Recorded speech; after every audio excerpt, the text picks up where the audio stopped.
They need to know why is it that they do not have melanin and they cannot get it. Cell biology. So these are the things that Inky did. He messed with DNA, and that's what they are doing. And every time you look around, they're messing with DNA in a certain way that fucks us all up. That fucks up every earthling on the planet Earth. Although, see, he is part of them. He is Peter. See?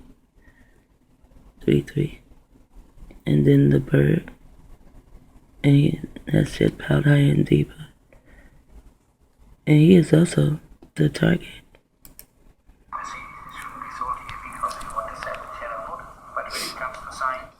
Oh, also it's at the University of Berkeley.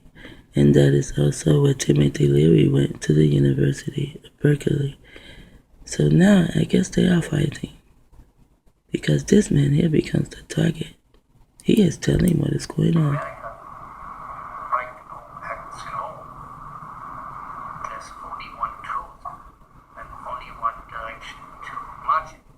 One of the distinguishing features of Now his name is Rodney Richards, okay. Founding scientist. He is a founding scientist. AMGEN Labs. Gene Labs. the spirit to challenge other people's work, the spirit to challenge your own. Doing a documentary on this No. topic. I'm forming an opinion based on the Fear that this spirit is disappearing, in particular in the case of HIV and AIDS. Anybody that speaks up against or challenges some of the entrenched paradigms or principles is not only not welcome, but they are strongly criticized to the point of being called names. That's what happened to Amy. She was strongly criticized to the point of being called names. I think that even is how she became homeless. I don't know, but it would take Amy to tell you what they have done to her.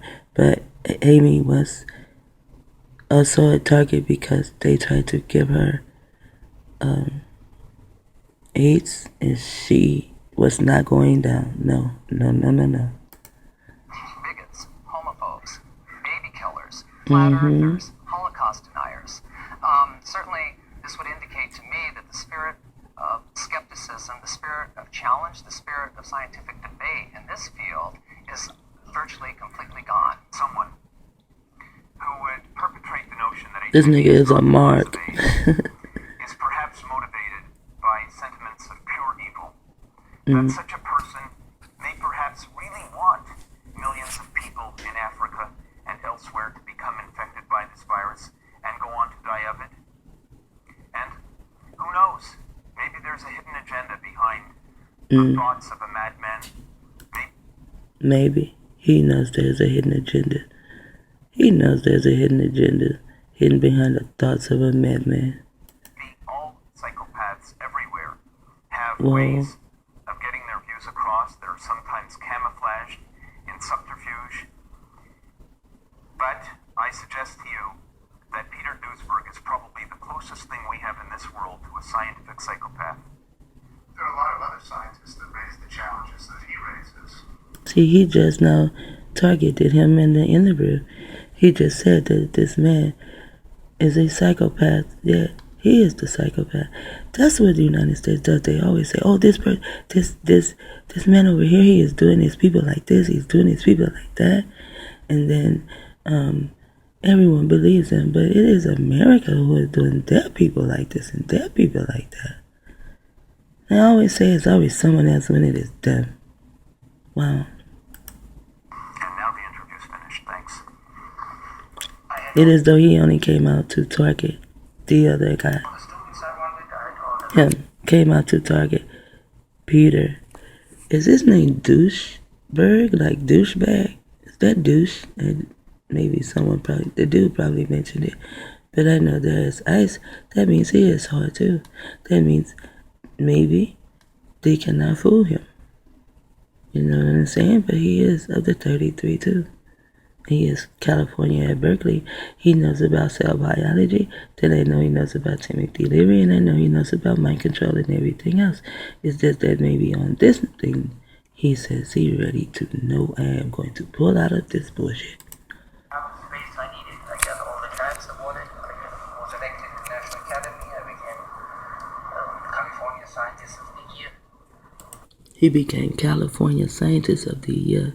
That means he must know about Timothy Leary too, and mind control. All my papers were published. I could do no wrong, officially finished, until I started questioning the claim that HIV, or the hypothesis that HIV is the cause of AIDS. Then everything changed. Wow. Is there another side of AIDS? There another ID to this ID? Let's see. The disease that is now known as malaria was thought up until the middle of the 19th. Here's another Charles with this little funny name. I can play around with him, but I will not. But there's CIA. Do not put these things in my face, because if you are a scientist, then you belong to the CIA. Only the CIA has scientists. The Illuminati, they have their scientists. Whatever. They don't care if you're black, white, red, yellow, orange, blue. You are a scientist. You belong to the CIA. Why in the fuck are you messing around in anything? He is a professor of African history. Really?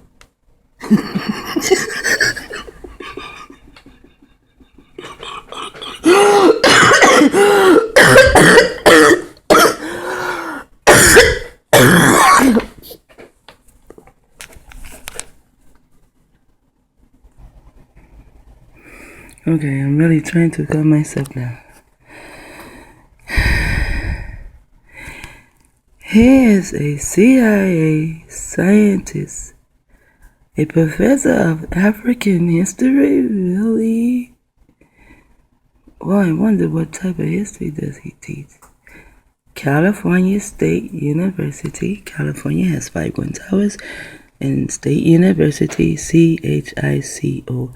Almost says Chicago, huh? But there's your CHI. So again, someone is dealing with someone's life. This is the professor. I mean, do it match? Should I be looking at this type of person as a professor to tell me about African history? See, now my mind becomes bubble, because you show me the professor here, and then you use African history, and I'm looking at the professor. To me, that does not match, because he is not melanated, so how can he teach this? Where did he get the knowledge to teach this? African history, my ass. I've never heard anything this bastard has ever said, and except for in this video. 18th century to be something caused by organisms in the air, hence the term malaria. I mean, the French thought. Yes, organism in the air that comes from chemtrails. If they are so smart, they know about this, they know about that, they know about everything.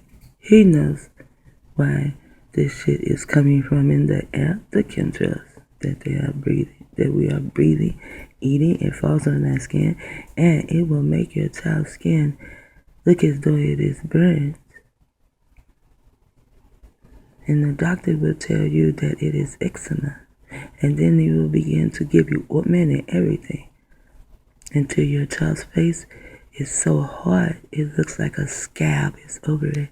I have seen 2, maybe even 3 little girls like that in Richmond alone, but I have seen them in other places. But I've seen 2 or 3 of them in Richmond where their faces looked like it had a scab on it, and the doctor told the mothers, all these mothers said that it was a rash. So I told them, well, if it is a rash, then that means that it is yeast or something. I told them to get Modestat 7. It is good for all of that. Yeast infection, measles, the red pops, whatever you call that shit that, that everybody gets because of the germ man. And now, because now they are still lying to us, they come out of caves. Disease of lethargy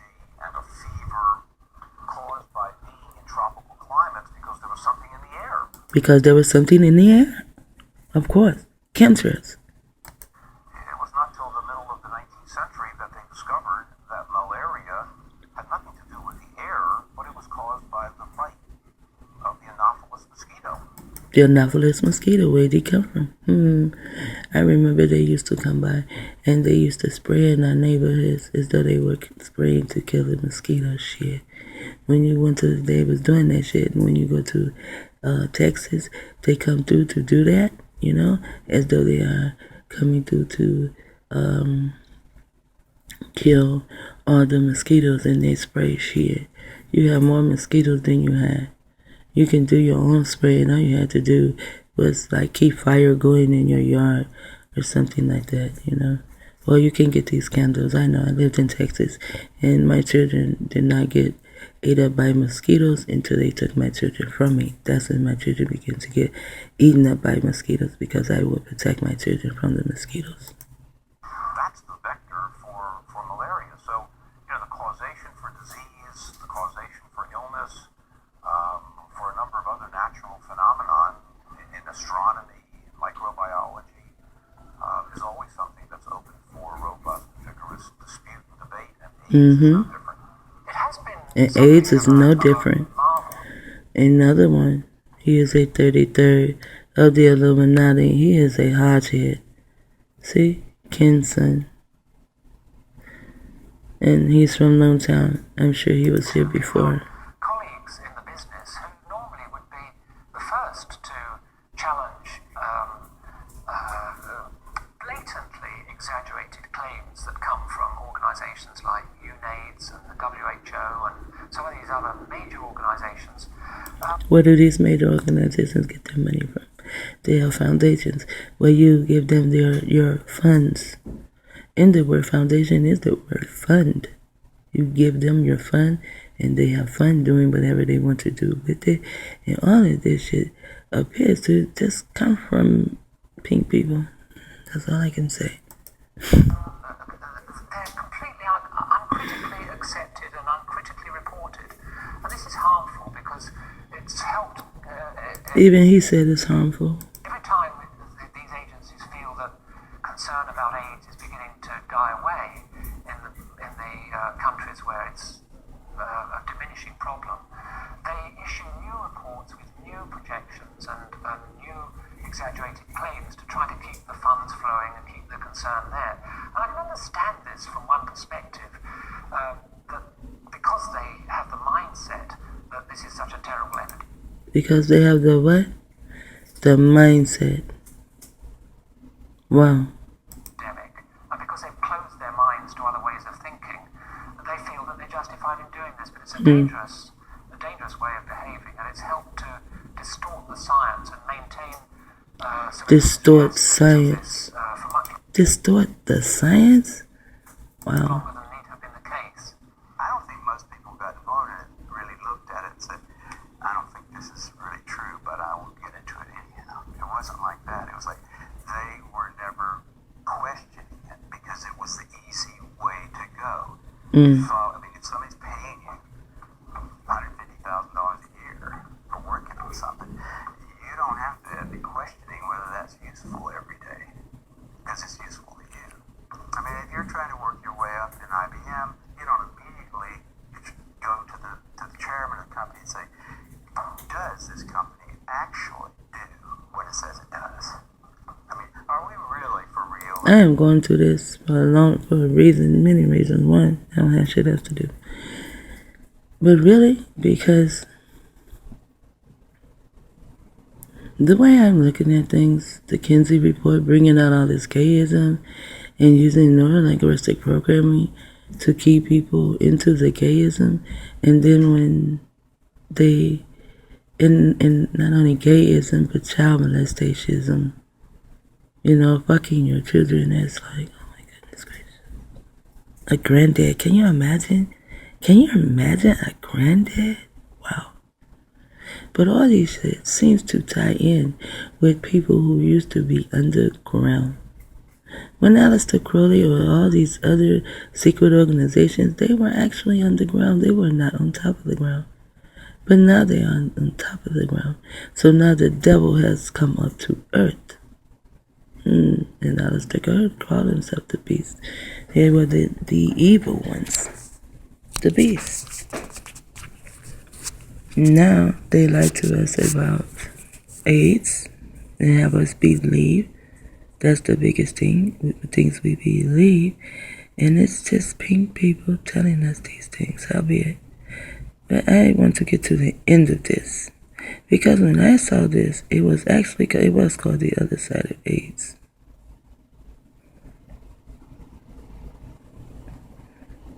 So I want to get to the end. You don't do that, right? So the fact that everybody who works for IBM believes in IBM as a company does not say that IBM really does what it says it does. Oh, and what I wanted to say is, how come when Amy told me this, she just kept being ostracized? No one put Amy up on here for Amy to tell me this, but all these pink people can tell me what their people are doing, huh? Isn't that something? Everybody that works for IBM kind of toes the line, right? So everybody IBM. works for AIDS in a way. I mean, you can think of it as a big corporation that's completely funded by the federal government. Completely funded by who? The federal government. And I said the word Fed is an Alfred Gray name, and the word Fed is an Alfred Kinsey name. Federal government. The feds are over men, giving them stupid ass beliefs and telling them these stories, and these things are coming out and no one is doing shit about it. It's a big company. It's a big organization. Yes, I know. A pecking order. Not quite as distinct as some companies, but not as indistinct as you might think. It is not it's not 30,000 independent scientists working in their own lab with their own ideas. See, so to say that they all go. Okay, for him, you can go and, like I say, you can watch it and be way done with it, as long as I'm going, because I want you to see what happened to the people at the end. So I'm going to cut this short right here. Bye, bye.